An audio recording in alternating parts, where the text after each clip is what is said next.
Hi, my name is Adnan Hasbi and welcome to the Funny Finance Guy. In today's episode, we're going to cover a little bit about virtual banking. So before we start, let me ask you a quick question.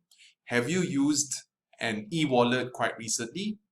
Maybe on our way to work from our house, if we pass by a toll gate, could we maybe have used the Touch and Go e-wallet?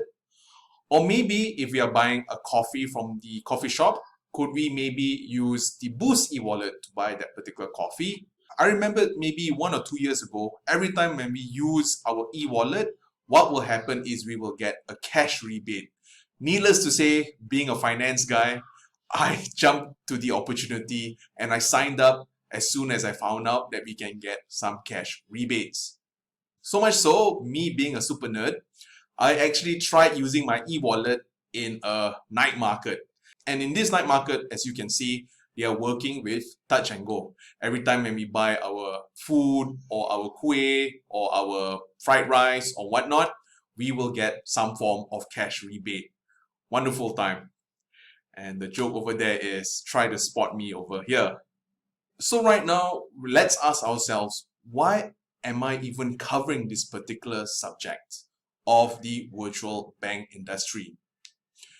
Basically, if you look at the KLCI, maybe about 4 or 5 counters on the KLCI consist of the financial institution, and they have a relatively big market capitalization. Should the virtual bank industry come and disrupt the market, what may happen is that if we are not aware of this particular trend, and if we have any stake in the financial institutions, there might be an impact to our overall portfolio. Over here, I want to allude us to the story of Kodak or Blockbuster, whereby some of these companies were very late adopters within the industry. And when they didn't adopt their business model, what happened was today, none of them exist. So over here, I want to tell you, fellow subscribers, please be aware of this particular trend, which is slowly gaining some traction.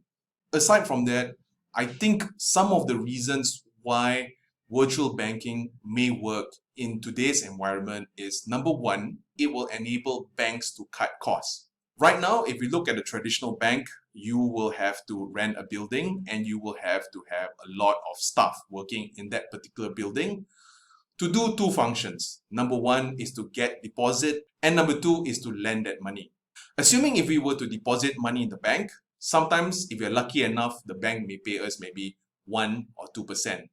Having said that, however, when we borrow that money from the bank, say to buy a house, to buy a car, or in form of a credit card, sometimes the interest owed to the bank could be about 12, 13, or maybe 14%. So over there, we can see a large spread. And that is how some of the banks kind of make their money. So like I mentioned to you, since the spread is relatively big, they can afford to rent a building and put people within that building to work for them, pay for utilities and whatnot.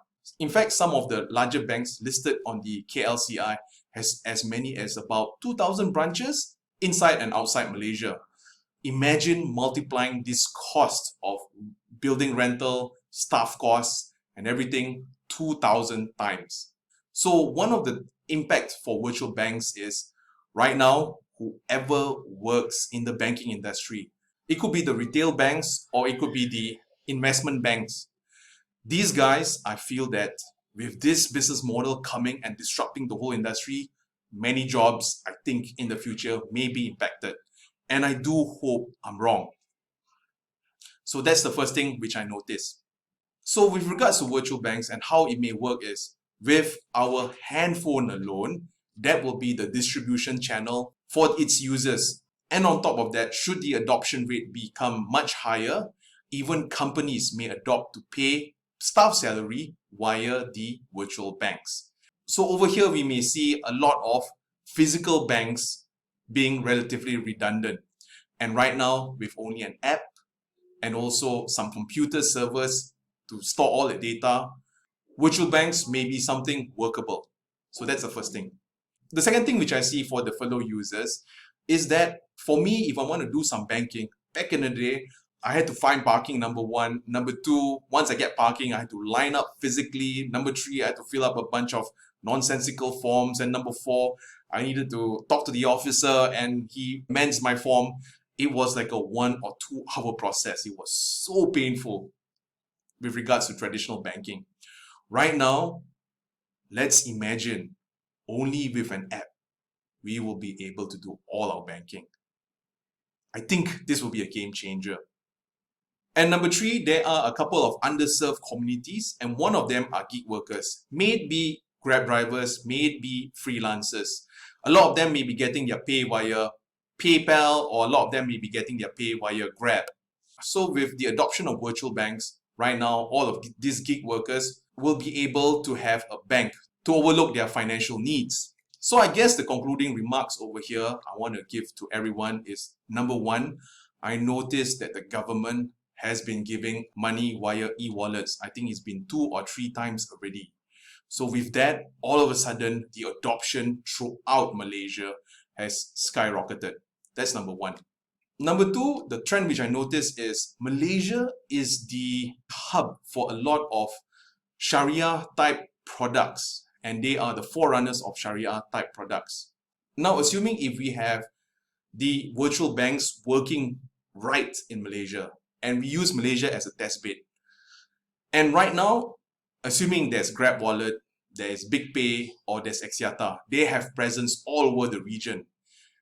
If these products were to work over in Malaysia, imagine them exporting the virtual bank business model throughout the whole region. I think in a nutshell, it's still too early, but having said that, should there be an adoption, a lot of this company is definitely going to have a re-rating in their stock, whereby right now they have another strong stream of revenue which will come from their virtual banks. Should they be able to borrow? Should they be able to lend? And should they be able to offer asset management services? I think this will definitely be a game changer. And amongst the forerunners, amongst all of these players which I see taking a lot of steps, I think it's Axiata. You can see that right now, you can see that they already started lending. And on top of that, they have been exploring insurance types products. Having said that, however, I'm going to do a big disclaimer and I'm going to say that I have not done any research on Axiata. But the overall intent of this episode is to tell you guys the upcoming trend, which is virtual banking. Guys, please start reading about this and start gathering information. I think should you have any other information on this particular sector, do write it down in the comment section and we as a family can start discussing and maybe we can find good stocks to invest in. With that, thanks guys.